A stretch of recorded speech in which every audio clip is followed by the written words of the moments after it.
I'm turning your card to yellow. Did you guys actually get that thing? What? In like school, like in elementary school, like if you did a bad thing, the teacher would make you turn your card from green to yellow to red. No. No, I just got put in the hallway. Well, welcome to the Forum Thread podcast. I'm going to be your improv host for this evening. Dark is a little sicky poo. He's a little sick and needs his rest. Or he's dead. He's dead.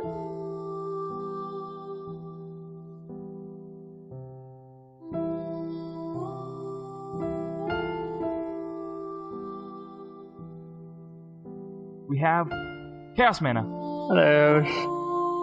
Webwave. Hello. Kyle, aka Soundside. They bribed me to be here. Special guest Lucas III. Shamai. Special guest Birdman84, aka Chris. What up? Okay, so now that I got that out of the way, back to what I was saying.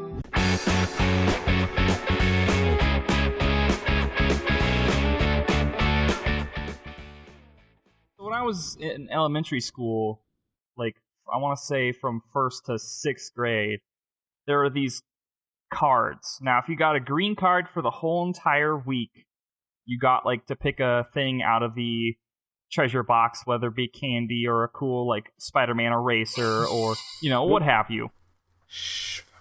But if you were being a bad boy or girl, or whatever you sexually genderize, I don't think they weren't Tumblr back then yet. They didn't have that yet. I don't think we had to worry about that when we were kids, man. And even then, I don't think kids of that age have that kind of external crisis. This is a very imaginative. Crisis. Have you never run into a child and said, "What are you? I'm a dragon." Wee. Well, no, that's different. You would, so if you were a bad you're gonna tell those me kids grew up, like, went to Tumblr, and are like, I identify as a dragon. Please don't suppress me. That's funny enough because like there are a whole bunch of kids in my sister's class and my sister that are on Tumblr and who are like way more aware of being a certain gender or like being confused and that kind of thing. Well, interesting. There's being like confused about your preferences, different things, and then there's Tumblr. Yeah, well, yeah, that's true. I would imagine you're no. See, if anything, there's a difference because if you think like every website has the people that you associate with. So everyone says Tumblr is, for the crazy feminists. Yes, there are some on there. I know it's not. But there are all actually some people on there who are just like people. Yeah, but those people are what make it bad for the rest of them. Like the people that post that shit is what makes us go, God, Tumblr. Freaking feminists. Yeah, well, it's just like the extremists. The loud majority gets to reign supreme, unfortunately. The loud majority? Yeah, the loud minority. The loud minority. The loud majority. The loud minority, god damn it. And this is where we drag Zach away. But anyway, back to what I was saying. If you were bad, they would make you turn your card. So it goes green, yellow, red, black. And the worse your card got, like, you got to sit in a corner because you were bad. You wouldn't get your lunchtime recess. What grades are these? This was like, I want to say 1st through 6th grade. I want to say really, really young. Like, that. I didn't have anything like that going. That's crazy to me. Well, it was just in a different way. I didn't really get in trouble that much, so I don't recall what the punishment system was. Oh man, Zach was a bad boy. Sometimes it depends on the week. Like she would like preview the treasure box. I think I'm gonna be bad this week. No, it's like she would preview the treasure box. Sometimes I'm like, I want that fucking Spider-Man eraser. So I'd save up. So this concept of like the reward system is just what you're used to, Zach. And for like a school that didn't have that, that seems weird to you. Or just kind of I went to a school and we did not have that, and I find neither did I. But no, here's the thing: your school was probably very much like mine. Like when I went to elementary school, there was no reward system. What it was is you were expected by your family and like by the school itself, like you were expected to just be a good kid. And so there was no reward system. It was just like, if you misbehave, you commit seppuku to a store. That's it. Like you're, no recess, detention. Your parents will be notified, and then you're grounded and all that shit. Yeah. But if you just do what you're supposed to study, you don't get a reward because you're supposed to do it anyway. It was a reward/punishment system. So it's like if you do bad, you get punished. Like no recess time, you get to sit in a corner by yourself while everyone else gets to do show and tell and stuff like that. So there is a point to it. It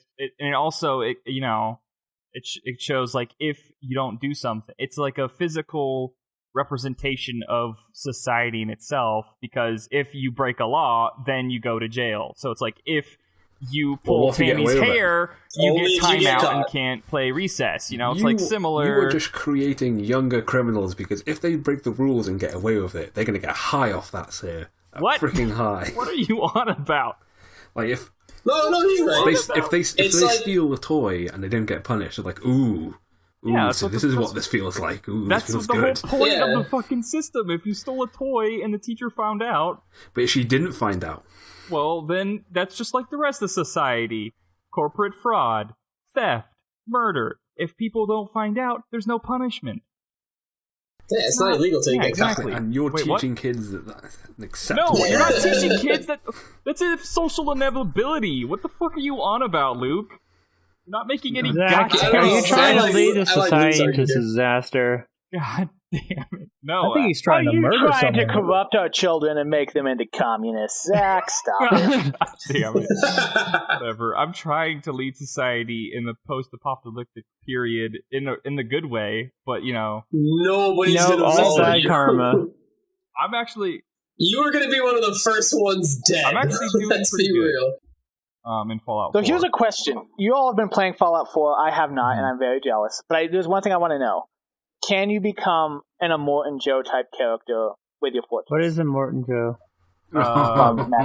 Yes. That's from Mad Max. Yeah. Witness me. Essentially, yeah. Like you could be an absolute dick bag to literally everyone except for your settlers, and it'll be okay. No, you can still be a dick to them. I mean, you can even still be a dick to them, but I mean, basically, yes. Not to the capacity of Immortan Joe and Mad Max Road, but you don't get to create your own degree that you want. Not really. I'm not, but then again, I don't have.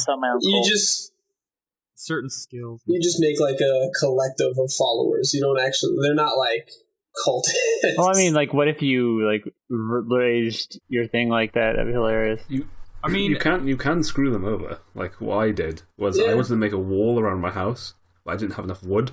So I went to the other town, took all their wood, and then went back to my house. Luke. I just like picturing you in the middle of the game, like, and now this is like me, like, doing like the whole RP thing. It's like you walk up to your town and your settlers are like, "Hey, it's the guy, he's our savior, yay! Mommy, what's he doing to the house?" And you're just shredding it apart with your bare hands, taking the wood. Pay your tithes, peasants. As you leave, you just shoot someone in the foot and just be like, "Yeah, deal with that," and then walk away. Like, do they get back to your house. Like fight back at all? Like in no, I haven't tried.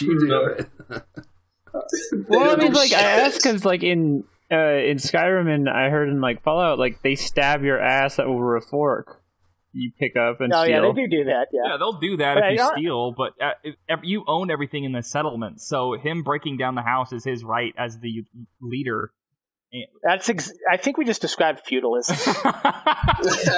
We kind of did. Basically, yes. Help! I'm being oppressed. Well, it's very accurate. There are a lot of houses that are fucking ruined and are just in the way, so you scrap them to make room for an actual house that you can build for your settlers, or do what Luke does and take all the houses down. Or just pull the Emperor's, 5 feet, pull the Emperor's New Groove and like move their entire village and put a house on it. For one household. God damn, Luke. They're like, man, fuck this village. I want my mansion. This will be your vacation home. I stole their watermelons. That's how bad. I mean, so what you can do is to raise the food level in other settlements is that you can like go through there'll basically be a hub settlement called Sanctuary where you'll get quests to help other settlements to join your cause and then basically become like a badass. Some of those settlements have better resources like planted food, so you can take a few of those crops and then plant them somewhere else in a different settlement. So it's just redistributing Well, the you don't wealth, have to, basically.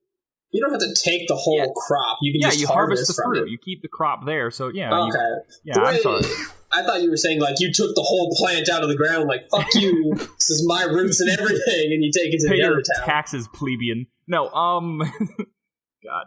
Yeah, but basically, I would just harvest the fruit, go to a different settlement, and then plant the fruit, and then do it that way. I took their melons. I can tell you that was a lot better idea than mine was. When I was doing the whole finding food for my settlement, I was basically just running around. It's rough. Killing everything, and then every 20 minutes, I'm like, where the fuck is a melon? It's really rough that way, because basically, I'm like, where do I find food? I need to keep the happiness up, and you don't really unlock the other settlements until you complete Sanctuary to a certain point. I mean, it's a Bethesda game. I thought it was going to be perfectly fresh fruit in the middle of the subway. Fresh fruit. I saw a video by Robaz, who I haven't seen too much Fallout videos, so I don't want to spoil myself, but I saw one by him where he took a settler that was sleeping, killed them in their sleep, dragged the body up to his little, I guess, Leo house, I don't know, mansion, ate the body on the banister, and then threw the body down to the other people and was and this game looks amazing. Dude, sometimes doing that is fun. So they don't care? If they didn't see the murder, they don't care about it? I guess so. I guess you could just eat the body in front of them. Yeah, I mean, you could eat the body in front of them. Wait, in basic Fallout 4, do you need to eat and drink or anything? No. Do they have just a similar hardcore you don't have mode? To, but there's a hardcore mode. I haven't looked into it, but I thought there was supposed to be two. I don't know if anyone else looked into this. I thought there was supposed to be two versions where it's hardcore, where shit's just plain hard. You're gonna get killed very easily, and you have to eat and drink. And then I think there was another one where the difficulty's normal, but you still have to eat and drink. I think in New Vegas there was difficulties, easy and then to hard, and then there was hardcore mode. So you could go easy hardcore mode where you saw the eat and stuff, but the enemies were easy. Yeah. I think they did that for this too. Yeah, that might be. I'd have to look into it as well, but fuck that shit. I'm already struggling as someone who has 6 settlements, and I'm constantly repairing things and scounging the wasteland. And you're only level. You said you're only level 17. I have 5 or 6. Dude, focus on one thing at a time, man. You try and do everything, you're gonna get slow. Dude, it's exactly nice. What you do is you leave them to die, and then make your own home. Right. And then everything is okay forever. I cannot do that. Yes, you can. Yes, it's very easy. I mean, both of us have already done it. Every additional village you find, you burn it to the ground, kill the peasants, and then you just take all their resources and make your own place better. I'm thinking about the long term. Zach, just look at your town. Salty. Have they given you any megaton choices yet? No, not yet. Not that I've had. But I wouldn't really want to talk about something like that. I feel I'm saying if they give you I don't even think there's a karma system. Just a big kill this or don't kill this right at the beginning type choice. There's no huge choice really. Not so far. I'm assuming there's 2 types of factions. One that would be considered evilish and one that would be considered good. Yeah. So I'm guessing that you have an affinity type system in New Vegas, but it's you're either good with one or the other. There's, from what I've found so far, there's actually multiple factions. Not the good, the bad. Yeah. And that's another thing is that has anyone noticed good or bad karma being a thing in this game? Nope. No. Wait, you assumed there was going to be a karma system, but there's always been one. There was in Fallout 4 and New Vegas, but New Vegas didn't matter. New Vegas's karma system didn't matter at all. You could be evil, and people were like, "Hey, buddy, welcome to town." So far, the only thing I've noticed is because everyone is freaking out that you only get the 4 dialogue options. I'm going to talk about that in a second here, but so far, all I've noticed is if you push the dialogue to the right, if you take the right dialogue, it's you're kind of a dick. But they still accept you anyways. You could, the NPC could be like, hey, you want to help me go raid this bowling alley? And you'll take, the mean option, be like, God, really? You need my help? And then away you go. I haven't discovered a point to not being a dick or to not being good. Okay, let me throw it. It just seems like no matter what. I killed a family, and there is no negative repercussions. Family's dead. Yeah. Family's dead, that's it. And you know what? The stuff's not there anymore either. You know where it's at? It's at my house. It's in his pockets. You know the watermelon's mine. So he had a pistol. Russian? I had a laser rifle. Are you Putin? Yeah. You know what I'm Putin? I'm Putin these melon seeds in my ground to grow more melons, if that's what you mean. Shut up with your cards. No, No, I was actually. I was really surprised. I was the 4 dialogue option thing. Did you see how much negativity that actually ended up getting? I kind of like it. It's very. Yeah. It's it's streamlined and it's nice. There was a couple of ways, but mostly what it seemed like was everyone was complaining that you only got 4 dialogue options, and in my mind, I'm like, good. Shut up! We never got the main character to talk. You really feel more into the game. You really feel more they complained that it was more like Mass Effect's choices? Yeah. Yeah. There are people who are complaining that you only got a set amount of choices. And, super streamlined. I can see why though. But it's so nice. Does it work well at least where it's it feels like an actual conversation? Yeah, it feels like a conversation most of the time. Does it feel clunky most of the time? No, it feels good, but there are times where it's the answers you give are I didn't think he was going to say it like that. But at the same time, it adds replayability. So after you beat, say you beat, basically you get as high as you want, or you get bored with your current playthrough, make a new character. Just hear me out. You can do so, but the Fallout and just the Bethesda type games in general, you can restart, but if you're going to be they build it so if you're a completionist, you'll be putting hundreds and hundreds of hours into this game just to get close to being finished. So you wouldn't really want to restart necessarily. Well, sure. But like I was saying previously, there are some people who may get bored or stuck and just want a fresh playthrough, like myself.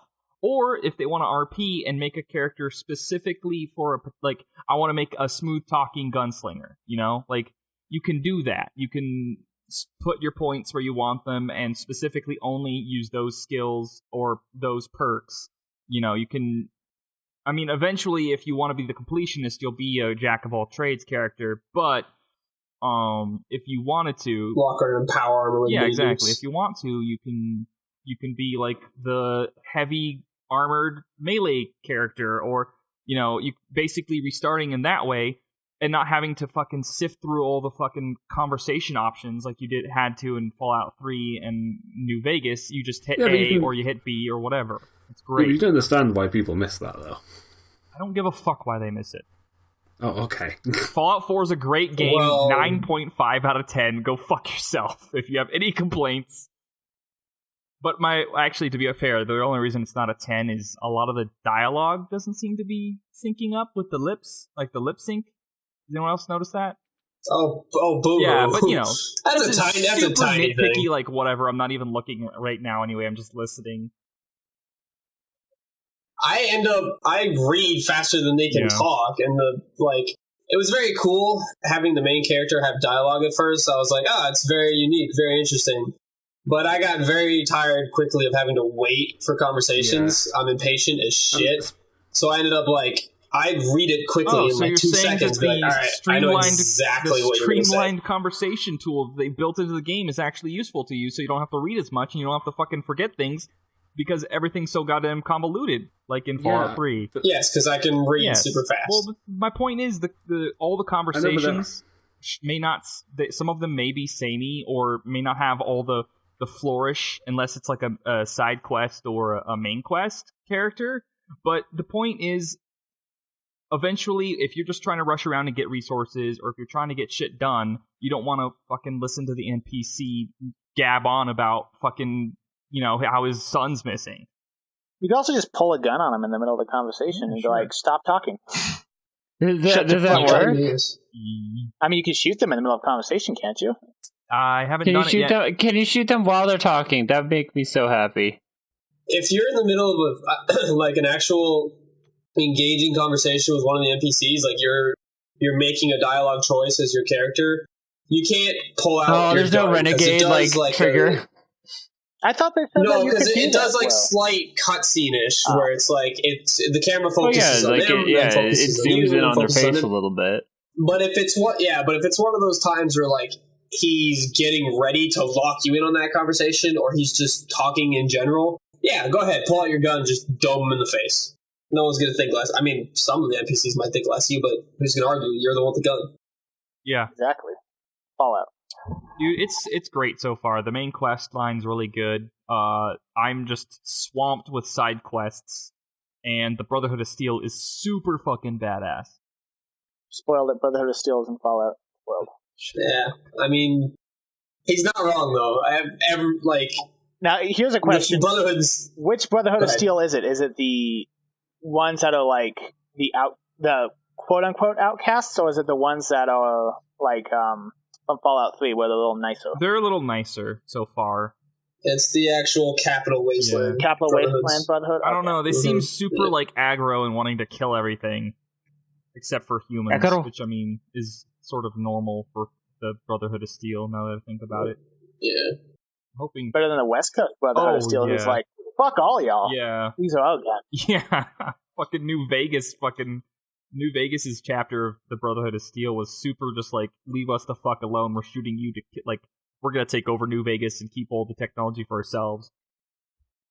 Yeah, we were just like hiding in a bunker and they're like, how'd you find this bunker? And it's like, I was just exploring and like, we're gonna blow your head off if you don't do the like little rite of passage to make sure that we trust you. It's like, what? But I was just looking for stuff. It's not my fault. I hit rite of passage though.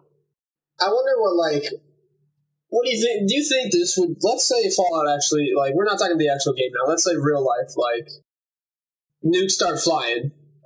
Obviously America's got enough to take out the rest of the world, so we're just going to assume America's the only nation left standing. What do you think how likely do you think people would actually be to form groups, little settlements, or do you think people really would just walk on their own? The thing is, there would not be very many people walking on their own, like, simply for the fact that you're not the Fallout champion, you're not the Dragonborn, you're just some guy, and you don't level up. You don't have instant power armor or anything like that. So it would be a lot smarter and also just in our nature to band together to form separate areas. Also, I believe, according to the Fallout lore, all regular humans came from a vault at one point in time. Yeah. So they already sort of have that seed of civilization in them. Yeah, they're used to... True. Well, anyway... And any ghouls that are intelligent left over also remember the time before the bombs fell. Yeah, well, Yeah, and they don't want that shit to happen. In real life... Yeah. It'd be kind of more likely for some settlements to crop up based on people not wanting to do everything by themselves. It's like, look, I know how to, maintain the crop, but I can't repair a truck for shit. And it's like, well, I know how to shoot a gun, but I can't do all those other things. So eventually, like, all these things fall into place, and through necessity / laziness, people come together so that they can have some semblance of normal life. And then there's other assholes who are like the raider type. There's always going to be the random assholes.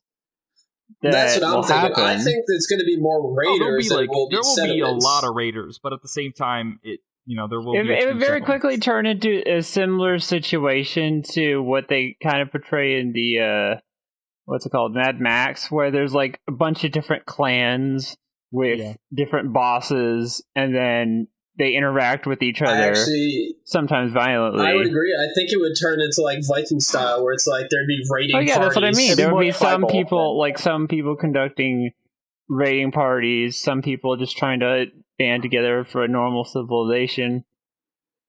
It really depends. I think that's if anyone survived.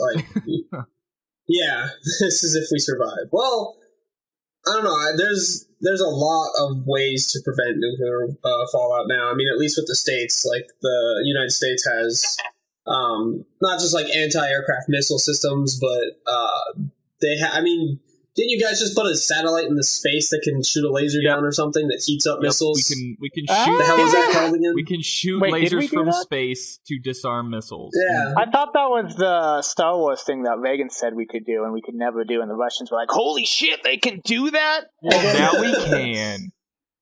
I'm fairly certain you guys can do that. I'm fairly certain you guys have that satellite. There was I remember there was a case. It was like there was a satellite that was going to be returning into the crash landing. There we go. That's what I'm looking for. But it had a supply of benzene fuel, and they didn't want the fuel to contaminate any ground, so they had a U.S. cruiser shoot it down with a missile. Yeah. Also, cruisers are armed with lasers or microwaves that can shoot down missiles as well now. That's interesting that we have that type of technology. That does seem to be stepping into the science fiction, or what we assume was science fiction realm. Like, if they have this type of technology already, it's that's interesting. They might have power armor. Almost. You guys will have to hit that peak eventually. You'll only be able to go so far until eventually you just can't keep going because limitations are set somehow, some way. People have kept on assuming that over and over and over. That's the thing. It's gonna have to happen eventually, whether it's now or I think we've hit a plateau, more thousand years. There's only slight, very light. To be fair, we right now. Our impatient society. Even though we've developed more technology in the last 10 years compared to the last 100 years, it seems like we've hit a plateau because we've only experienced this. Yeah, I don't think we've hit a plateau. Yeah, we've developed a lot faster. We're just such an impatient society that we don't pay attention to that. Yeah. I feel like it's slowing down now because every new invention is just a new phone or a new computer. Well, every new public invention. We just the government doesn't have to be guess what, guys? New gun. Yeah. Also, we look at those inventions because that's what we use. No one's going to be like, dude, did you hear they invented a new way to harvest corn faster? Whoa! Whoa, dude. Okay, no. First off, in that defense, I discovered the other day that there's a completely new way to harvest corn. Revolutionary way to have bee harvesting, like honey. See, there you go. And I was actually very impressed with it. I was like, holy shit, this is amazing. Because these two guys made a brand new spanking beehive that, I think it was beat out the normal method by 10 times. They produced 5 jars of honey to every one that they could, or every half that they could, just because they made one beehive, and it's blowing up now. Or did they make robotic bees? It was really cool. So you know how bees do the whole hive thing, right? He's right. You know how they do the whole hive thing. Yeah. What the hell shape is that? Box. Is it 6 or 8 sizes? Oh, it's a hexagon, a little hexagon honeycomb. Yeah. Is it hexagon? Yeah. Okay, yeah. So they do the little hexagonal pattern. Well, basically what it was is bee harvesters, they had their thing. They walked over in their suits and their smoke. They took out the hives. They cut off the wax. They harvest the honey. It was a hell of a process. This dude and his dad decided to say, screw that. That was way too much work. What they did is they basically made pre-made hexagonal plastic sheathing, if you will, for the bees to just plant with honey themselves. So the bees fly into this comb. Everything's already laid out for them. They're like, cool, we just got to fill this shit with honey and wax over it. The bee potent. So they do that, and then on the outside of this box, they flip one switch, and that hexagonal pattern breaks in half. So now it's 2 C's in the middle of each other, Yeah. I don't know if I'm explaining this very well. And then the honey just flows down into a little spout. Oh, I get it. So into a spigot, into a jar. It makes the whole process streamlined because it's literally a receptacle designed to take the stuff. Instead of they made the beehive to do all the work for them. But nobody thought of this shit. Everyone's just I'm just going to keep putting on my suit and blowing bees with smoke till I can get my honey. That's one of those things that most people don't know about. That's why it seems like we're in a plateau, because we just get new consumer products. We don't see, get more honey. Yeah, we don't see everything else that's going on currently. Catch more fish. How to shoot down missiles from space. We don't see that stuff. Yeah, we don't see the iPhone 6. Yeah, we don't see everything that's on Shark We see what's being shoved directly in our faces, which is usually the same thing. like just a different iteration. Even that in and of itself is something. Like even though it's similar things, it still is improving technology. And at much the same time, it's so like than building other stuff. That's the whole reason. Like they're targeting the public because that's who they're selling their shit to. They're not. I would hope they would try to sell shit to the public versus not to the public. Well, it's just like comparatively, like if they're gonna sell a new crane that lifts 50 times the normal weight, or it's like a small robotic bee that does 10 times the amount of work that a normal bee does. Robotic sell exoskeleton it to corporations. that makes you a cyborg ninja. Yeah, sure. You make an exoskeleton. I will find the money to get an exoskeleton. Also, like robotic bees are a thing because the bee How populations. Do they make honey, though? I think they do the whole collecting of the. Oh, they do the pollen. Yeah, they do all the pollinating themselves, and the reason why there was like some science. I read this 2-3 years ago in a popular science magazine. And they were talking about how like the bee population is falling immensely, and if the bees died out, we would lose like 40% of our food. So they're like, we need to find a solution. That's because they're making Terminator bees. Terminator bees take the place of regular bees. I just imagine our future is going to be like hydroponic gardens with robot bees. Yeah, dude, probably with like artificial lighting. If we're able to create those, I'm still saying that eventually it's going to be human robotic hybrids. Cyborgs. I would be a cyborg. The singularity, man. I'd be a cyborg. See, this is what it is. I say that, and you say right away, I'd be a cyborg, which I follow up right away with, I'd be a cyborg too. Like, nobody's going to say no to getting a robotic arm. Some will. Well, it depends on how the process is. If it's like a mind-curdling process and it's not even guaranteed to work, you're just removing a limb for a maybe. Like, it depends on if it seems like a secure, a safe process that actually has a high percent chance of working. I'd be able to punch through walls with my new robot arm. Like, I don't want to like risk losing a limb to get it replaced with a piece of metal. What are the percentages that you go for? Yes, you'll be able to do a lot of different things with your robot arm. And that is things you want to do. We're gonna give you that, Luke. We're gonna say your new robotic arm. You can even get a little grappling attachment that'll suction to like ceilings and things. Like, we're gonna let you go that whole route. All right. What is the percentage where you will no longer take the surgery, Luke? Like, what is the percentage cutoff where you're like, you will lose your limb. The chance is too high that I will lose my arm? 99. Same. You would do it for, like, worst case, you still have your other arm, but you're now just one arm. Well, I mean, they probably have repeat surgery follow-ups. Though, in a similar vein, did you see the a news post on Konami? They're actually they're actually making pachinko cyborgs.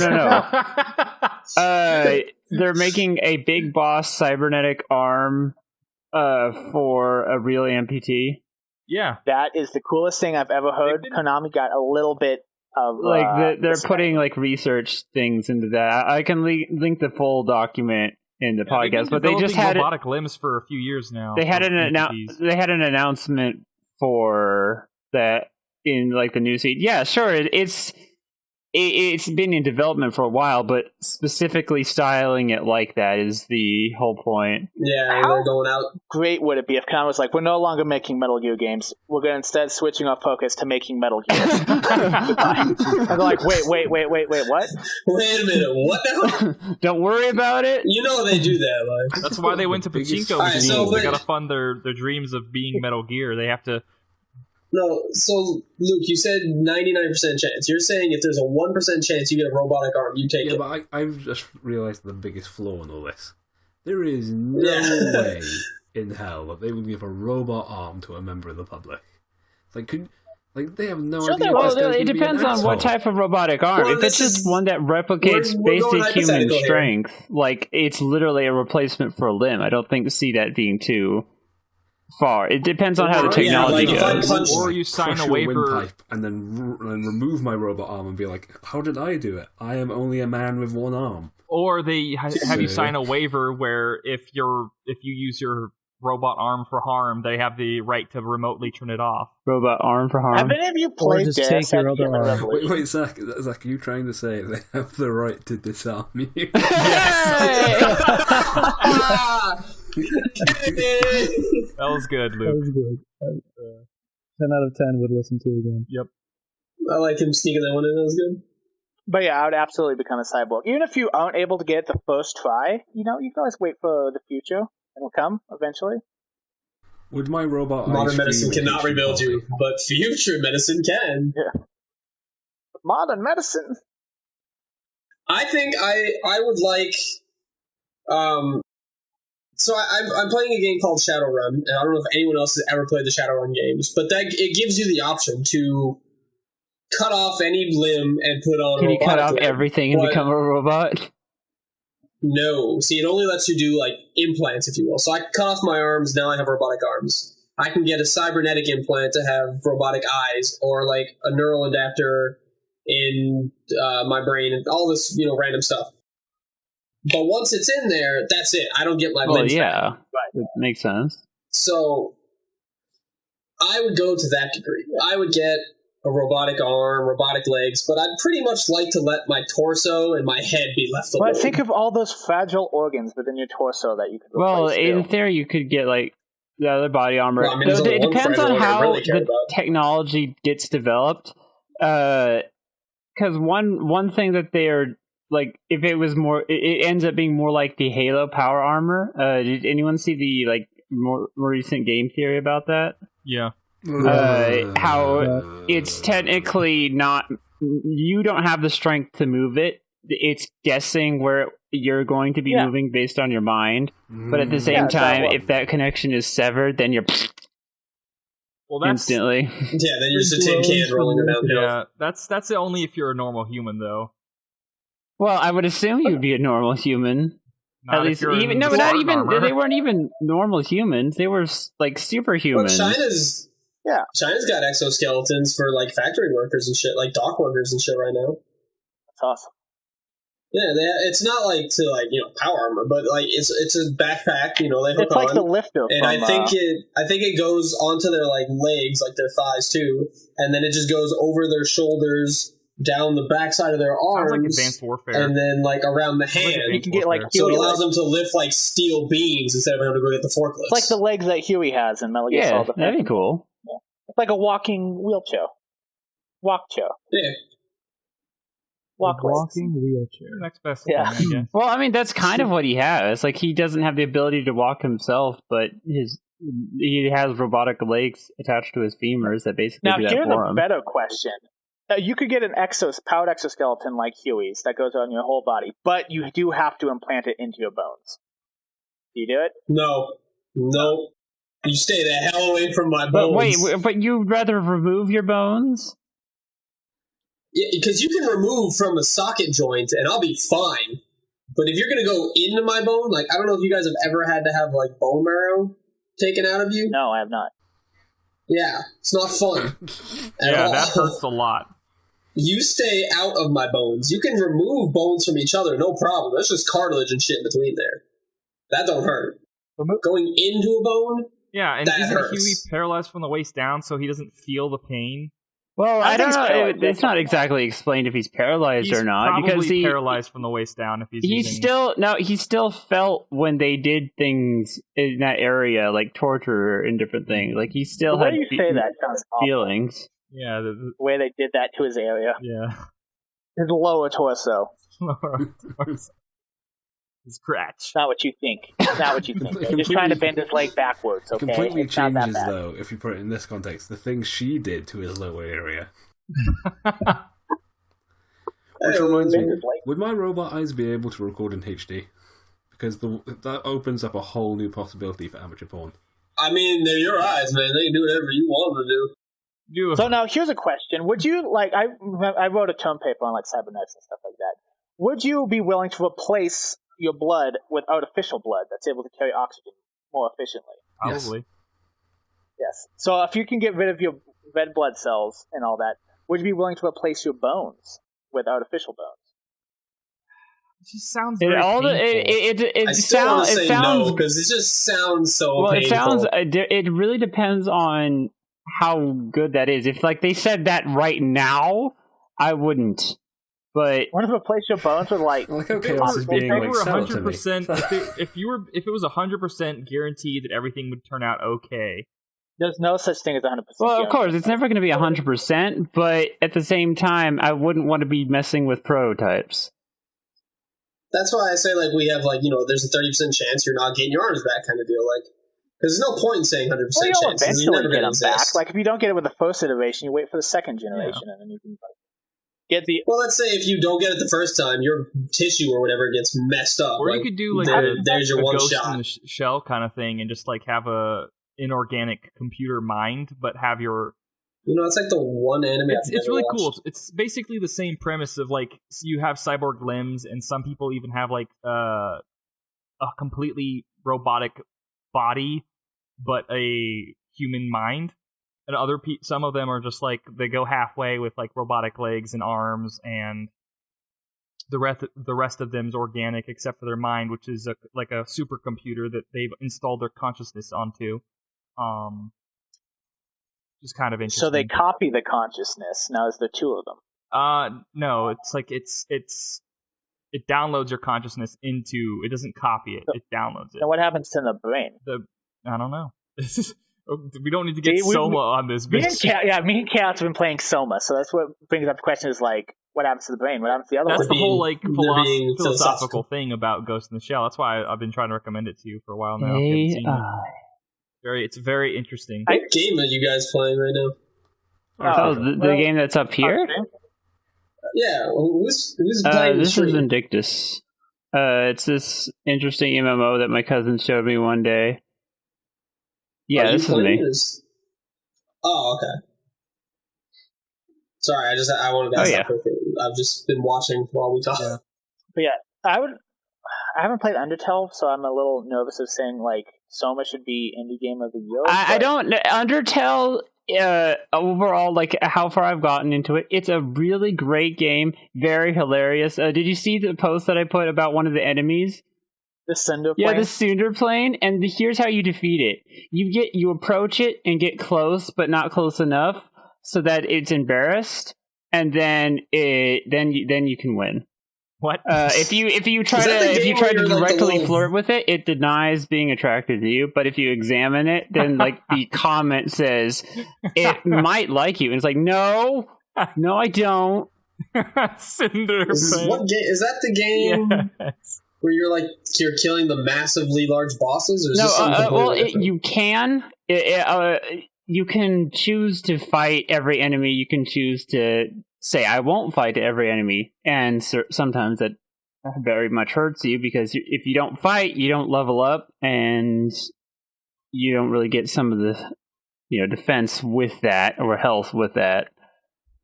I think I'm thinking about But overall, it's a really funny game.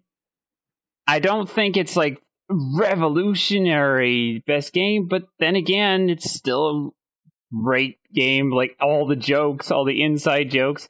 It's like the RPG game for our generation, just because of all the like things that happen in it. It's great.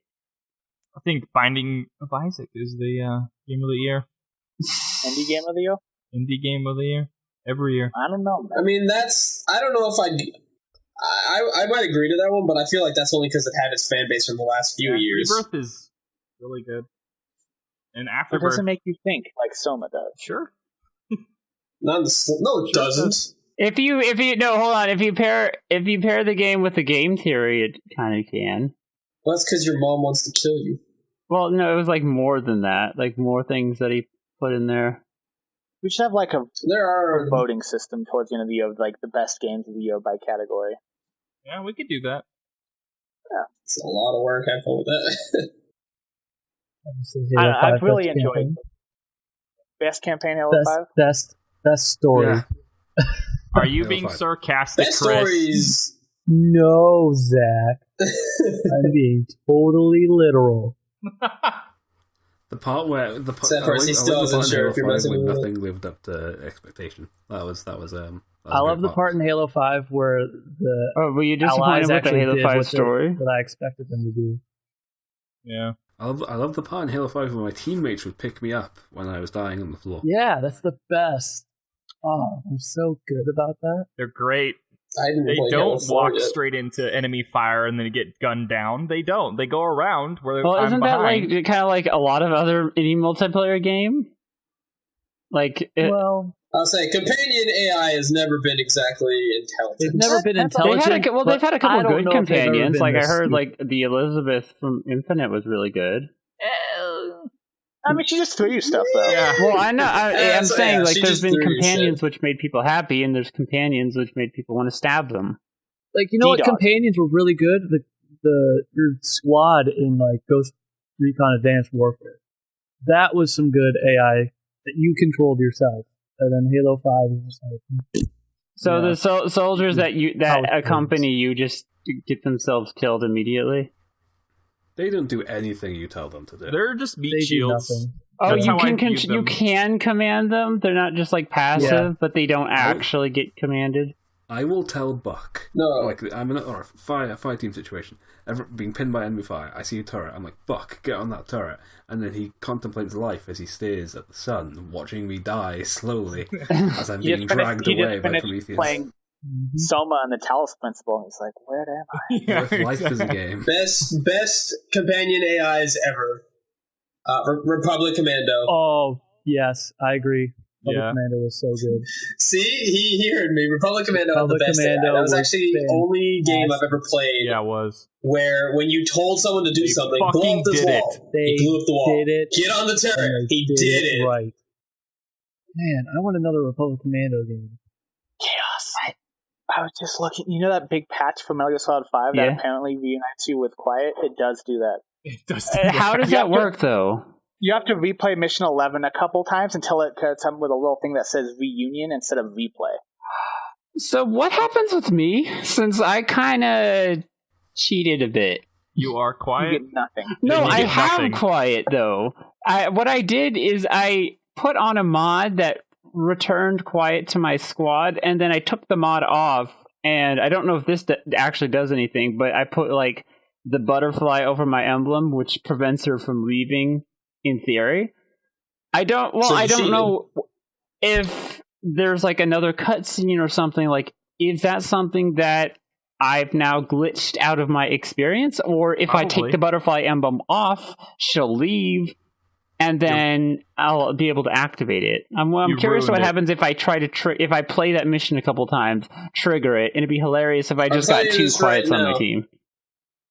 Modding games and then removing mods always fucks with the game. Well, technically, the mod was just programming to return Quiet to the team, and that's it. That's the only actual mod I put on the game. The other texture mods don't count because they don't actually alter the game's files. They just alter how it shows the game to me. By the way, we were talking about best AI companions. Metal Gear Solid 5 had some really good AI companions. I loved D-Dog Companion because, like, one thing, like, if combat starts, he's always conveniently out of the way. Unless you tell him to be actually fighting. Dogmeat's a pretty good dog too, actually. But does Dogmeat pull a knife? Yeah, does he pull a knife out of his vest and either kill or stun, depending on your choice? Yeah, he holds the enemy down so you can shoot him in the fucking face. Well, D-Dog can do that. Oh, no. You're talking about the new dog, not Dogmeat. Dogmeat. That's his fucking name in Fallout 4, dude. Dogmeat was Fallout 3. He doesn't have a name in 4. Both of you, stop. Because I ran into this earlier, and I know what's happened here. Okay, when you first get Dogmeat, it's just called Dog. But then, when you speak to the old lady in the history building, she refers to him as Dogmeat. But if you don't speak to her, he carries on in the game just as Dog.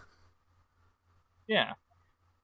So that's... Well, he's Dog for me. Yeah, so you didn't speak to her, so he's just Dog to you. But she tells you that his name is Dog. Can you adjust what that dog looks like? No, I guess maybe through mods and stuff. But well, I mean, yeah, of course. I can't wait to see what Fallout mods come out. There's already mods for it. Sure, but that's day one mods. Like, the Skyrim's mods, like, exploded. So I can only imagine what Fallout's might be able to do. Yeah, so you can buy new dogs. Can you have more than one dog following you? Yes, that would make me happy. Yeah. Can I turn Dog into a Deathclaw so I can have Grom from Fallout 2 again? What? You probably will eventually. Give it like a week and there'll be a mod for that. I guarantee it. A patch to have Grom. What the hell is Don't worry about it. Probably. No, but Grom was yeah, Grom's coming. Also, the first fight with the Deathclaw in that game, so good. Hey, spoilers. If you can do it within the first hour, I don't think. I think I also saw that in a trailer. Is that the one where you get inside the mech suit and with like a minigun and fight in the street? Yes. Okay, trailers definitely don't count. I didn't know that was they shouldn't say that in trailers, but I've kind of they spoiled like all of the Metal Gear 5 cutscenes in trailers. That's kind of crazy. That sucks.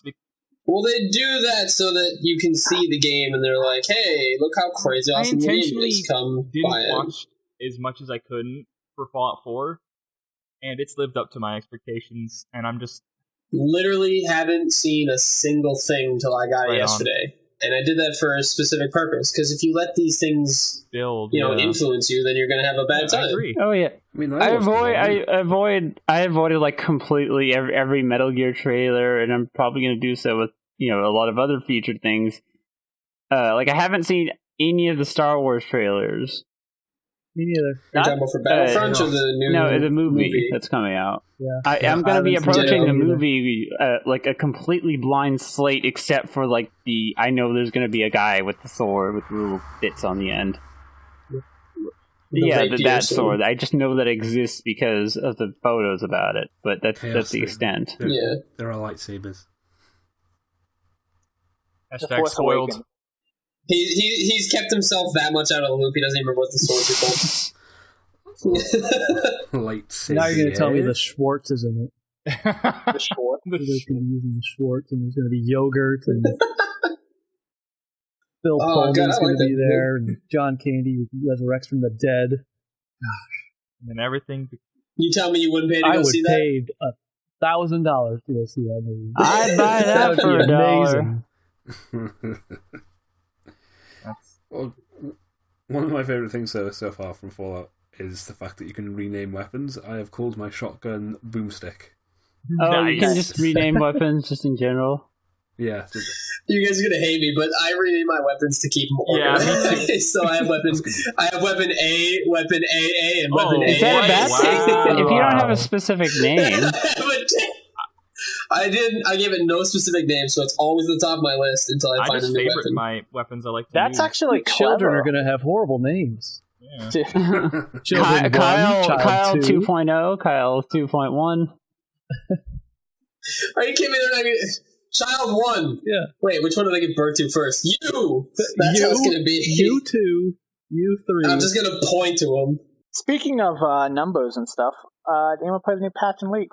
Patch 5.22. No. I saw you playing it. I hadn't been able to actually start the mission yet, or a match yet. But I'm I'm already like, I don't. Are these good masteries? I think maybe yes. I played a game earlier against bots, and I was like, "Oh shit, I don't have any masteries. It should be fine." You forget how important masteries are in that game. You get your face. No, the new mastery system's very important. It is. It is absolutely important. It's literally on the same the level. The new mastery system's going to be super important. It's also kind of broken on Yasuo when you get that one every time you crit, you heal. Oh Jesus Christ! That's because every Yasuo gets a freaking static shiv. Well, I'm just hoping that I chose the right ones, essentially. Like, I think I did. There's gonna be no wrong choice. I know. I chose the right ones that match up with the characters I picked. Like, I chose ones that I know I would want to have. Like, I didn't just blindly choose it, but I'm just hoping that they actually work in real combat situations. I have to read them. I haven't read them yet, but I am fantastic. I do like it. So it does seem to make you divide it up differently. Like, what was the old split that a lot of people used to? Was it? It's like how many on one and how many on another? It would be like it was like 21-9 or 21-09. Like I think they 21-09 is basically how it went. Yeah. I think it's a little bit different now. I forgot what numbers I was using, but. Like, I think the divide up, they allow for a little bit more to go to the other side. Like, it's a little quicker to get to the last point on one side. I could be wrong though. Yeah, I don't know. I'll probably patch and experiment. I won't actually go into a match because I'm enthralled with Fallout 4. Yeah, I picked a bad time to start the Stick of Truth. Yeah, because I was playing that and I was like, oh, wait, well, look at that. My email tells me Fallout 4 is now available. All right, well, goodbye, social. Yeah, there's a lot of stuff updating this week. Like Space Engineers is getting planets. League got the big update for the new season. Fallout 4. And when's the StarCraft stuff coming out? Legacy of the Void came out. Okay, so it is already the same day as Fallout 4. Well, the thing is, Legacy of the Void's like, it's the second expansion for StarCraft, so it's like not on the same level, but Although I think you can still do co-op missions even if you don't have Legacy of the Void, because it pops up with co-op missions for me, even though I have Heart of the Swarm. I just don't have all the characters. I don't know. I miss being really excited for games. What do you mean? Yeah. I don't get as excited as I used to. Really? Like, fuck you, Chris. Do you feel the same? I woke up on Tuesday and I was like, oh, today's just another day. Well, it's not going to be like the Christmas morning, like unwrapping a game, but it's going to be like that's how it used to be for me. Waiting. That's how it is. Yeah, but you're also a child. It's nothing to do with the game and nothing to do with you. I think it's the multiple times of like a game being hyped up and then like the game company fucking it up. Like that's happened so many times in a row that you're still excited, you're still happy, especially from games from companies that work. Like Fallout seems to be pretty good, but it's just like you're just tentative about putting all your hopes and dreams into this, only to have it shattered by the game not even functioning on day one. I just expect it of every game. And I've always kind of expected it of every game. I don't understand with this whole new thing of when people complain the multiplayer doesn't work in some games anymore. Like, God, thank God. It's because there's 10 million people trying to play it at the same time. Exactly. No, fuck you. It's like nobody grew up playing multiplayer online games. Like I did. Every time a new game came out, there was a problem, and everyone expected there to be because everyone was trying to cram into this ecosystem at once. Sure. Gotcha. So. I gotta agree with him on that one, because when we grew up, we had LAN parties, not like, let's all go home and get online at the same time. Yeah, exactly. Halo 1 LAN parties. I wish we could do LAN parties again. It's like when Modern Warfare. I mean, technically, you still can. Because you have a lot of Ethernet cables. You just have to have actual friends. That's also true. No, yeah. Internet friends count. Especially but then you can't do it on LAN. Yeah, but then you can't go to each other's house because you two live like a fucking we'd have to be laying a lot of cable across the country to do a LAN We'd build our own network just so we could play LAN. That would be great if someone did that. Like, I'm creating a new network for LAN, and then it becomes like the biggest corporation in the world. Well, that's crazy enough. There thousands upon thousands of feeder cable are just dug and laid into the ground. So he just creates internet again? Yeah, there was a high school student or something like that who basically like set up a mobile Wi-Fi internet network within his area because he hated his ISP, and he was charging a certain percentage based on how much internet they use and this and that, and a company bought up his process and how to like share the Wi-Fi networks between different companies, basically, and it was just really like technical. I can't remember all the details thing, but basically, someone built their own version of the internet or an ISP of sorts. Well, they built a proxy system to get around having to go through a major company. Yeah, and then he sold it for $10 because kids are dumb. He got a few 100,000 or million or something. I can't remember. But then it's not a joke anymore. It's not. You ruined it. Way to ruin it. It's real. I mean, that's like what Zach does. So. Yep. That's good. Can't have nice things, can you, especially if Luke makes them. Motherfucker. Oh, you're so mean to him. So, Chris, we've been... Zach, I think you typed that in the wrong spot. I know. No, I didn't, actually. No, Okay. So we've been going on about League and all these other games. Chris, why don't you get up on your Tomb Raider soapbox and talk about Tomb Raider for a bit? Thank God. I thought you were just about to say, and now let's talk about Fallout. No. Yeah, because I've been just like sitting over here, just like twiddling my thumbs. I've never played a Fallout game before. I'm just like, I guess I could sit here and not know what these guys are talking about. But Tomb Raider's fantastic. I mean, the first Tomb Raider was good. I'm sad. Is it following the new iteration? Yeah, it's following the new. It's like a third-person adventure. It has a lot more puzzles in this one, but they're not actually part of the story, which is. Is it still that like? Is it direct sequel to the like PC one before that was just called Tomb Raider? Yeah, the Tomb Raider. Yeah, this is the sequel to it. Okay. So like Tomb Raider, the first one was just all about how there was like a boat wreck, and she landed on this mystical island, and she had to like come up to like fend for herself and that kind of crap, which was doesn't it like tell the story of how she became Tomb Raider, if you will? Yeah, it's a big story about how she learned to actually kill people. Like the first time she kills someone in the first game, it's a pretty powerful moment because she's never done it before, but she had to in order to save her life and save the life of her crewmates that are stranded on the island as well. And then, it's just basically like a retelling, trying to make her more realistic. Like, she's not from such a wealthy family anymore. She particularly has less assets now. Yeah, it was an origin story. She still has money, but in the second one, the first one they don't even touch on how much money they have. The second one, they kind of touch on it, but they just take it out of her life. It's just like money doesn't mean anything to her anymore.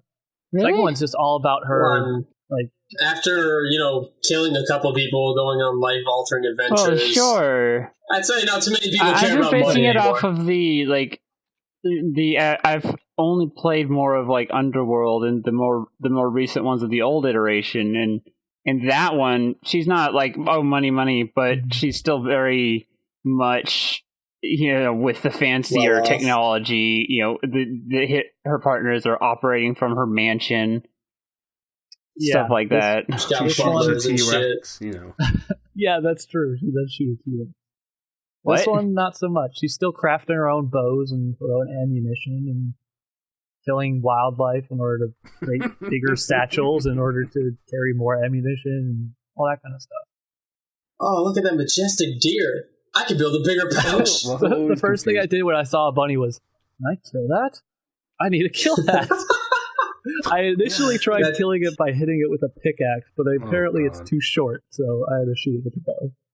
That's always confusing. Did you kill it? The old Lara Croft. Oh, nice. She would meet dinosaurs, and her first instinct would be to shoot it in the face, not like document this massive. Okay, first of all, it's a dinosaur. Are you really going to be able to get away with like sitting there and like drawing it in your little sketchbook, or only if you're Chris capturing it to try and take it home? Like my first instinct would probably be like, if I kill it, then I can take it with me somewhere. It's also Tomb Raider, not Tomb Documento. Yeah, you raid the tomb. This is true. Look, you just roll are there actually any tombs that are being raided in this game? Yes. Okay, there good. Are tombs. They are puzzle tombs, but I think only like one or two of them are part of the main story. All the other ones are just like optional challenges, but they get you rewards for. Oh yeah, it's like just it's more open world then, so you can kind of go back there, but you don't have to. Is the magic still there? Chris, did you do the multiplayer for the first Tomb Raider? I love the multiplayer for the first Tomb Raider. Okay, I would say I never saw my roommate play that. So how was that? What was that like? I thought it's a lot like Call of Duty, where if you're higher level, you're going to have better guns and that kind of stuff. So there's like ranking or prestige, if you will, too. There's ranking, there's prestiging. But when it was like when you had even teams, it was very fun. They had a great mode called. I think it was just called capture mode, but it would be that there was a survivor team and then a hunter team, and the hunter team would have to kill the survivor team 20 times, or the survivor team could capture 3 gas cans and that they need for a boat to get off the island or whatever. They have to capture 3 gas cans in a specific area. So it was one's trying to do an objective while one's trying to do kills. And it just like felt like it was a good balance of, I don't know, it was like objective and killing. Yeah, it was. I don't know if you play Halo. It's not bad because then, like, if you so like the one team's got to kill. It's like, well, we know they gotta come get this fucking can. Yeah. Might as well just sit here and hunt them down as they go. And then the other team's like, they're guarding it. We need to assault it. So like, it's not just objective and kill. It's like you could even turn it kind of like base out. It's like they gotta come here eventually. Let's wait them out. And it's like, all right, how are we gonna sneak in there? Yeah.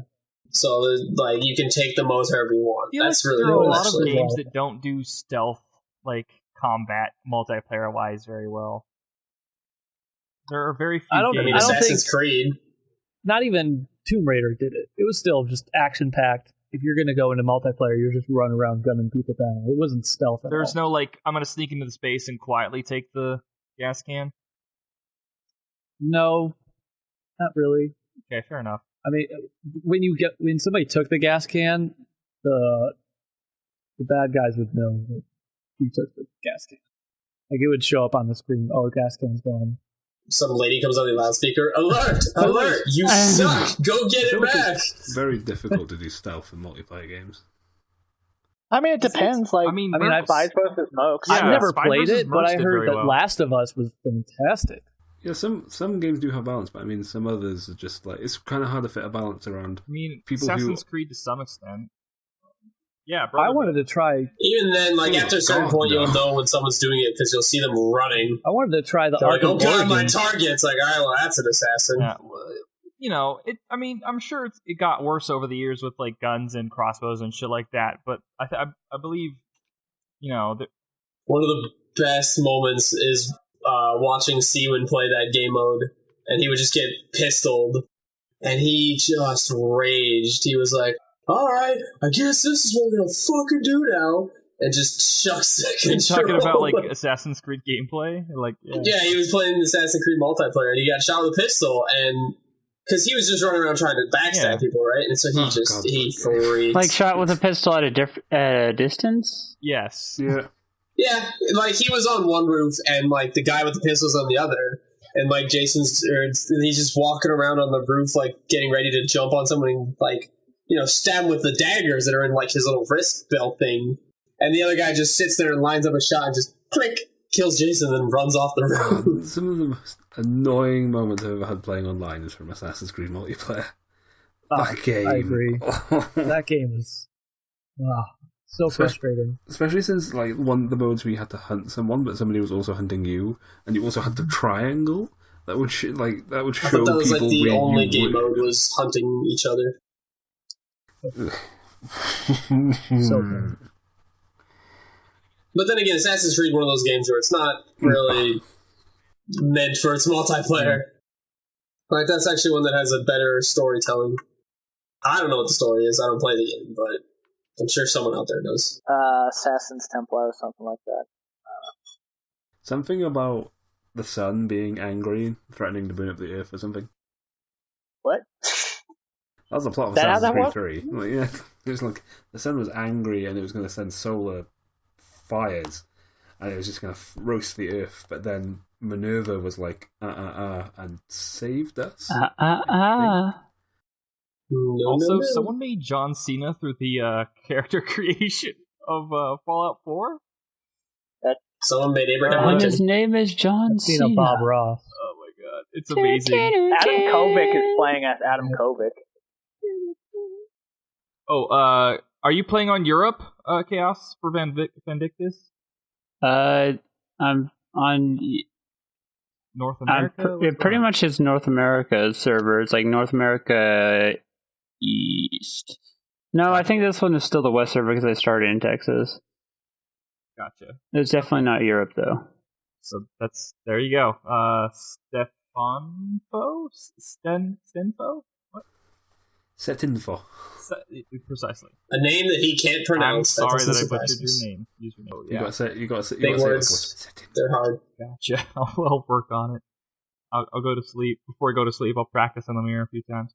But yeah, it's.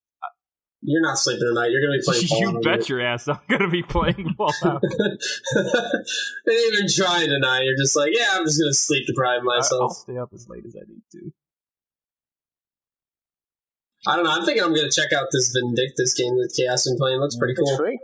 Oh yeah, it's free. The only microtransactions that they have is literally appearance. Like you can have a cool hairstyle or something, or you can have this. It's all cosmetic. It's every single thing is cosmetic. I remember the character I made while playing with UCast is just like a witch. What was that? Hey Ryan, what? Background noise for Zach, probably. What? Yeah, good luck with that Deathclaw, buddy. Deathclaw! Oh, is he playing Fallout? Is he playing Fallout right now? And I was playing a witch. Oh! Oh, man. Those witches, yo. It's eating you? Wait, like, does it eat your body after the fact? No, it's eating him during... I can just hear him in the background screaming. Dude, Deathclaws are no joke in this game. I felt like the combat is super difficult. Like, even, like, I turned down the difficulty because I'm a little bitch and I want to enjoy the game somewhat. Are you playing on easy? I'm playing on easy, yes. Go fuck yourself. Oh, whatever. It is still difficult. It is still difficult. No. What a wuss. I'm out of bullets again for the 5th time. Fuck you. Wuss. I mean, I'm only playing on normal, but like at least I'm fighting. I couldn't. I don't care enough. Like, it's still challenging. Once it gets less challenging, I'll bump up the difficulty. That's how I... That's not the point, dude. I'm getting my ass... No, you gotta... No, you stay... No, you don't start on the easy difficulty. I started on normal, and I got, like, to level 12, and I'm like, I can't keep dying. How could you... You got that far, and you gave up? I can't... There's a certain point, and there's certain combat instances that you can't skip, unless you want to progress the main quest line. That you just get your ass handed to you. I'm doing fine. I think you're just a bitch. You haven't seen the horrors I've seen, my friend. Nobody. You haven't fought a legendary glowing feral ghoul yet, so I don't want to hear your shenanigans. Yes, I have. Yes, I have. Shenanigans. I did totally fine. You want to know how I did? It's called a bottle and booze. You Molotov, those son of a bitch. Dude, that's the thing. I didn't have Molotovs, though. How do you not have Molotovs? Everyone and their goddamn mother has a Molotov. Yeah, listen, there's all kinds of other... Just imagine some old lady trying to like, here, put your bottle right here, just, yeah. It's like, don't forget your trousers, as her son's leaving the house and there's a Molotov sticking in the pocket. Listen, it's super... This game, I don't know. I feel like... I played Oblivion on normal. I played Fallout 3 on normal. I played New Vegas on normal. And you always died. All I'm hearing right now is, my name's Zach. I'm a little bitch. One thing I've always liked about Fallout is just listening to somebody play it.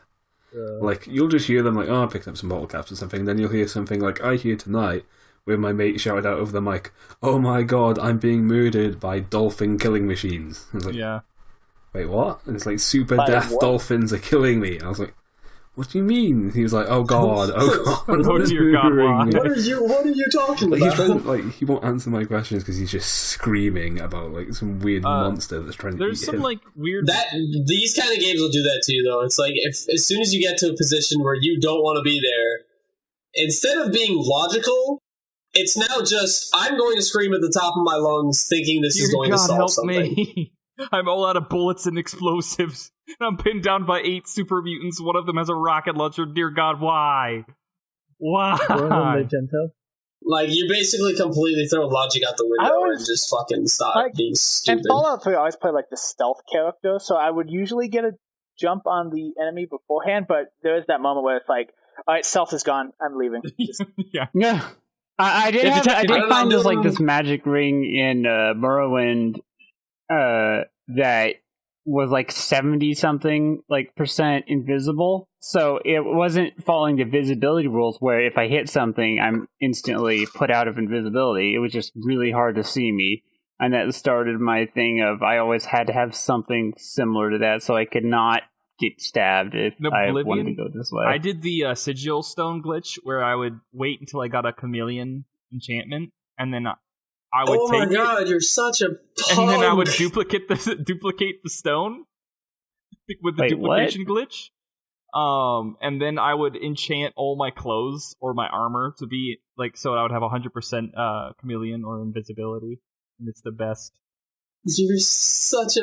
But that was only after I defeated everything on the right.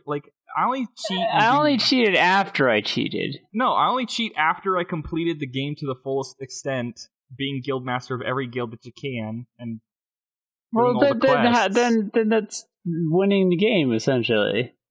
Yeah. For example, in Fallout 4, I'm not going to use mods until they come to console 1 and 2.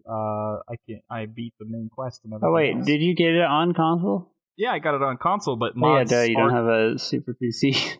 Yeah, mods are coming out to the console version though. So by yeah, sure. They're just not going to be as as easy to use as I doubt it. Steam and Nexus mod. You say that, but. And not as much as the Nexus mod system, and those ones have to be pre-approved and moved over to a console. Consoles might be, they're good, but they're not as easy to what if you start having scripting errors and stuff like that? Well, that's the thing. I won't, because all of the mods will work. Yeah, I'm pretty I'm Steam Workshop. If it's something like that for consoles, I think it would work okay. I just don't know how they would go from you need to make a mod on. That's what I mean. When it comes to Skyrim mods, if they're approved on the Steam Workshop, as long as you don't combine similar mods, they're gonna work.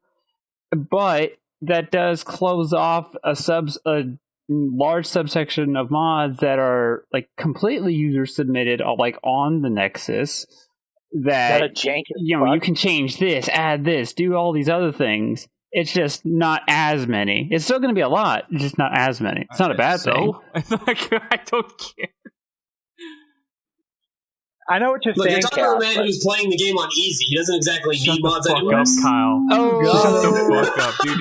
No, I want you to take a screen cap of you playing on normal, because I don't believe you at all. I'll do it, man. I'll stream this shit if I have to, man. So difficult. I'm always running out of bullets, and I hate it. I'm totally fine. I don't think you understand. This is my game, dude. I think it's the league problem. You're going in ham, shooting everything, and you're I don't have anything else now. I'm going to tell you this. I have so far collected 3 power armor sets, and they're just sitting in stations. Besides picking them up, I haven't touched them yet. Yeah, I've picked them up, and I've placed them in places. You can pick them up and fast travel there, and you can just be set, and I just don't give a fuck. Yeah, I have one that doesn't have any, it's just a frame, I just found it randomly. I'm like, oh, that's nice. I guess I can have this one. You might as well take it. You never know what you'll find. Maybe some pieces I can mod. I haven't found any, paint jobs for my power armor yet, but, Seriously? I've got, 6. What? Yeah. I have the Fallout, or I have the Vault one. I have a Brotherhood one. I have the Brotherhood one. A Snow Camel one. I have a Minutemen one. Where do you find power for all these armors? It's a challenge. I just find power them. plants and RoboCo company places. Just things that if it sounds like technology was once there, or the lights are on, just check it out. That's all I can. That's all I can tell you. What do you do when they run out? You fucking get out and walk, basically. Wait, so does this mean eventually you won't have anything to power any of them ever? I have a feeling eventually you could probably just walk around the entire game in your power armor if you wanted to. I mean, I had 3 cores, and that lasted me a good 4 hours.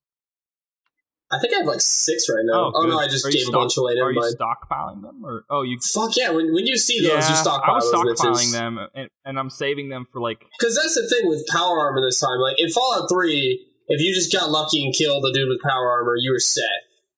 no one has power armor. Well, okay, that's not true. People have power armor, but it's not something that you can just equip. Like, you have to, have the power suit and get in it. Yeah, you have the frame and then the armor pieces, and then you get in, and it's this full suit of armor that's powered by a fusion core, and the fusion core doesn't last forever. It lasts for a short period of time. But I think that's what makes you more badass, though. Like, I feel more accomplished when I do things in power armor because it's a limited resource, and it's like, fuck yeah. You're going like Super Saiyan mode. Exactly. You really are. I don't want to know what the end of the game is, but if it's anything like, what is that, Broken Steel, where there was that huge battle, like, during the DLC, if that's going to happen. Like Liberty Prime? Yeah, you should save some of that shit. Yeah, that's what I'm thinking. Yeah, if there's another Liberty Prime type battle. Dude, I'm hoping I can find some quest line that I can get a steady supply of fusion cores. Eventually, there's somewhere. Yeah. Just talk to the brother to steal must have something like that. They do, but you can't steal them. Or then you get bad. I mean, like, do missions with them. Sure, they'll like, hey, can you toss me some fusion cores? I'd like that. Yeah. I'm pretty far into the Brotherhood quest line right now. Always side with the Brotherhood of Steel. Definitely. All right, we have gone over a decent chunk though. Yeah. So who wants to be the Tejan? Wubs, do you want to be teaching? What do we do? Have like Tumblrs and stuff? Yes, we all look at Kyle's Tumblr, which he posts on every day about his You know it. White privilege. Hashtag white lives matter. So seriously, if you enjoy the stream or like anything we've said, please hit the follow button on Twitch. You can follow us through other social medias like Facebook and Twitter at the forum thread, or just simply look up the forum thread. We have 2 YouTubes, one where we put our podcast and other live shenanigans, TFT Productions, and the other TFT Plays, where we put streams sometimes if they're themed, and Let's Plays, and tips and tricks and reviews called TFT Plays. And they also, TFT Plays has its own Twitter, at TFT Plays. If you want to see me going through an identity crisis, watch me play Soma on TFT Plays, one of the current running series that you can watch, along with league stuff. Yeah, a bunch of league stuff, and finally have the backlog complete, except for one, of all the podcasts. So those will be coming up every few days. And iTunes, where you can download the MP3. Question mark? I don't know how iTunes works. Yeah. Yes. Well, we're upgrading to a brand new file type. What is the MP4 or something like that? M4A. Yeah, M4A. That's it. But anyway. So listen to us on the go by going to iTunes / the forum thread. Question mark? You can tell you guys don't do this. Well, to be fair, there's a lot at the same time now, so... I just show up. This is true. And bye! Bye, everybody. This is the bye song. Bye song, sing, sing. Bye, da, da, da.